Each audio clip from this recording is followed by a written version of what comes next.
everyone, this is Margaret Manning with 60 and Me. This is the place where women over 60 come to be inspired. My guest tonight is Donnie Davis. Donnie is the founder of the GaGa Sisterhood, which is a social network for grandmothers. And she's also the author of a book called When Being a Grandma Ain't So Grand. And I'm so happy to have you here tonight, Donnie. Welcome. Thank you, Margaret. It's my pleasure. Oh, it's wonderful. Honestly, we have so many women in our community, 60 and Me, who are grandmothers, and also women who look after children in some way. You know, maybe they're looking after a grandchild, or, you know, they're just involved with children. And I really would like to understand a little bit more about this sisterhood that you have started. Tell us a bit about it. Tell us how it got started and, how you operate. Well, in 2003, my daughter invited me to witness the birth of my first grandchild. Yeah. I was so excited. And I was standing at the foot of her bed in the hospital when the midwife was next to me, and my granddaughter emerged into the world. And I swear she had her eyes open, and we looked at each other and locked eyes. And it was the most miraculous moment of my life. I leaped in the air. And I was completely gaga. Yeah.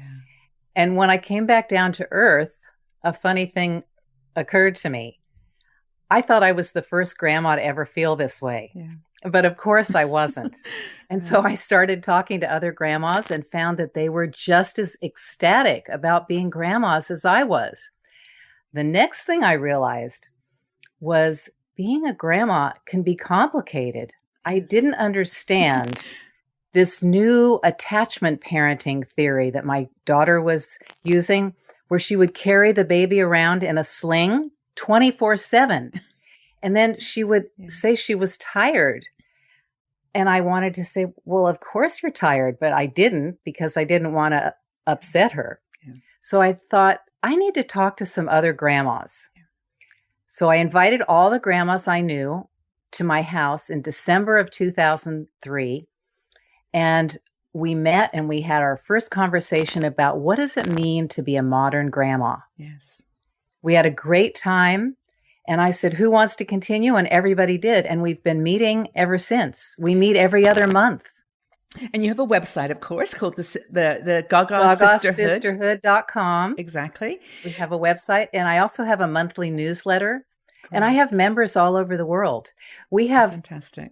We have one chapter in the Silicon Valley in California, Bay Area. Right. And we meet every other month at members' homes. But we also have remote members who read my newsletter, which summarizes our meetings. This is great. You know, well, a couple of things. You've mentioned something at the beginning, which I think is really important. And that is that modern grandmothers, you know, you mentioned it in that way, you know, we have ourselves grounded in values from our past. I mean, we can never escape our, you know, how we've been influenced in our own childhood. And you said something about, you know, having not a difference of opinion, but, you know, you didn't think your daughter might be wanting to carry the baby all the time. But so we have these values that are ingrained in us, you know, things we expect as a grandmother. And then we have the real world. And so that's great that you got people together to share. And in fact, it's not a dissimilar story to how 60 and Me started, you know, just wanting to have someone on the journey that understood you and could share resources and information. Well, that's exactly why I started, because I think no matter what stage we are in life, we need to be with people who are in the same stage so we can get validation, we can get resources, we can get wisdom from the insights of other people. And parents today have such a different parenting style than we did raising these parents. So it's fun, it's challenging, it's exciting, and it's a huge learning curve. I think being a grandma really requires that you be open-minded, but keep your mouth shut. So tell us some of the things that you talk about. I mean, what are like the top 3 topics that come up all the time? Well, I think one of the big ones is getting along with our adult children. Mm-hmm. This is so important because you have to have a good relationship with the parents of your grandchildren, or you're not going to be able to spend time with them. Yes. And so we talk about how do you develop trust? How do you develop respect mutually? because a lot of grandmothers feel they're not appreciated or they feel left out. Yes. So that's one of the topics we talk about. Another one is just creative ways to stay connected with our grandchildren. What are some fun activities that we can do? And then a third one is, how can we be better grandmas? How can we continue to grow, learn technology, and keep up with the modern trends that are around us so that we're communicating with our grandchildren on the same level?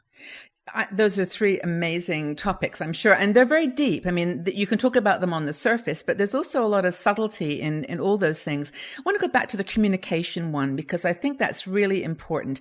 A lot of women do have challenges communicating, not even with their own child, but with the wife or husband that they've chosen. What kind of advice would you give when meeting your new daughter-in-law or son-in-law as a parent, rather than just someone that's come into your family in a marriage? Well, I think the first thing is to be respectful and be very wary of judging, because as I said, there are a lot of different styles to parenting. So you want to be curious. I like to think of it as being kind of an anthropologist perspective, looking at this family and saying, oh, isn't this interesting? How can I learn more about what they're doing? Yes. I like to suggest to grandmas, ask your children what they're reading. What books are they reading? Yes. And share them, or articles, or find out what kinds of things they're interested in, so that you really get to know what their philosophy and their values. They may not be exactly the same, as you said. Right. I think that's actually really good advice, and without using the friend word, because you can't always become a friend. Friendship takes time, but to know what they're interested in and what their passions are, and what their own childhood might have been like, what influences might be, they might be dealing with. I think the worst thing to do is to go in there thinking, well, I raised 5 children and I know what parenting is all about. Let me give you my advice. Yeah. That's not the good way to lead. The other thing that's really important is to make a commitment to be there. And that kind of requires sitting down and opening up a conversation. What are your expectations of me as a grandma? And then I can say, well, what are my expectations? One of the things that happened after my first granddaughter was born, my husband and I said, we think we'd like to visit twice a month. They live about 100 miles from us. And that involves staying at their house. So we kind of sat down and talked about that. And they said, yeah, that would work. So for 12 years, we've been driving up to my daughter's house for a 2-night stay. And it's really created a deep bond with our granddaughters. Yeah. No, that's wonderful. Well, it sounds, the sisterhood sounds like a great idea. It sounds like a really wonderful way of empowering other grandmothers who might be going through similar challenges. And I'm excited for you. And I would encourage people to go to the website, the GaGa Sisterhood, and that's Gaga, like as in Lady Gaga. Yes, Lady Gaga. GaGaSisterhood.com. I've looked at your site. You've got wonderful articles, super practical, very down to earth, and also very inspirational. And take a look at the newsletter as well. It sounds like a great resource. Yes, and I love talking about this subject. It's It's an exciting time to be a grandma, because we can stay connected with our grandchildren no matter where we live. Yes. Well, that's the modern grandmother that we are these days, isn't it? Mm-hmm. And I mean, do you find that that's a conversation that you have a lot, that grandmothers feel they have a role that they've grown out of, perhaps, that they want to be a new kind of grandmother?